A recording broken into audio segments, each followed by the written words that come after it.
અંકલેશ્વર પાલિકામાં 2 વર્ષ પૂર્વે થયેલી ડીઝલ જનરેટર સેટ ખરીદી કરી બેસાડવાનું કાંડ સામે આવ્યું છે. નિવૃત્ત શિક્ષક અને આરટીઆઈ કાર્યકર્તા પ્રવીણ મોદીએ પાલિકાએ ખરીદેલા જનરેટર સેટ અંગેની વિગતો માંગી હતી. સરકારની ગાઈડલાઈન મુજબ જેમ્સ પોર્ટલ પરથી ખરીદી કરવા માટે ટેન્ડર બહાર પાડવામાં આવ્યા હતા. એક કામ 3 વાર બોર્ડમાં લેવામાં આવ્યું હતું, જેમાં પ્રથમ 11 લાખનો ખર્ચ અંદાજવામાં આવ્યો હતો. બીજી વખતના ઠરાવમાં 14 લાખનો ખર્ચ બતાવ્યો હતો. અંતે 25 લાખમાં જનરેટર ખરીદવામાં આવ્યું હતું. સરકારના જ વિભાગ એવા જેટકો પાસેથી અભિપ્રાય લેવામાં આવ્યો હતો, જેમાં તજજ્ઞએ કયું જનરેટર ખરીદવું તેની માહિતી આપી હતી.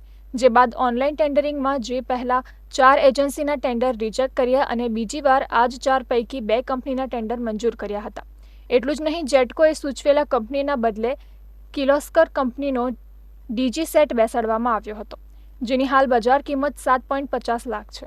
જે કિંમત ઓનલાઈન જેમ્સ પોર્ટલ પર 9.15 લાખ છે. તેમજ અન્ય પેનલ સ્ટ્રક્ચર સહિત ખર્ચ જોતા વધુમાં વધુ 13 થી 14 લાખનો ખર્ચ થઈ શકે છે, જેની સામે પાલિકાએ 25 લાખનો ખર્ચ કર્યો હોવાનો આક્ષેપ કરવામાં આવ્યો છે. કે રૂપિયાની આપવામાં આવેલી નથી. 4 કંપનીઓ જેટકોએ કીધી છે, તો એ કંપનીઓના કેમ નહીં લીધા અને કિર્લોસ્કરની કંપનીને કેમ પસંદ કરવામાં આવી છે? એટલે મારે એમને ચેલેન્જ કરવી છે કે તમે કોઈ સરકારના પરિપત્રના આધારે આ કામગીરી કરેલી નથી. સરકારી નિયમ મુજબ કામ થવું જોઈએ અને ટેકનિકલ જે પરમિશન લેવામાં આવેલી હતી તે પ્રમાણે કામગીરી નથી થયેલી અને એ જોવાની જવાબદારી મુખ્ય અધિકારીની છે. ફક્ત સહી કરીને બિલો ચૂકવણી કરવાની એમની જવાબદારી નથી, પણ કામગીરી કેવી થયેલી છે, ટેકનિકલ રીતે થયેલી છે કે કેમ, એ જોવાની જવાબદારી મુખ્ય અધિકારીની છે.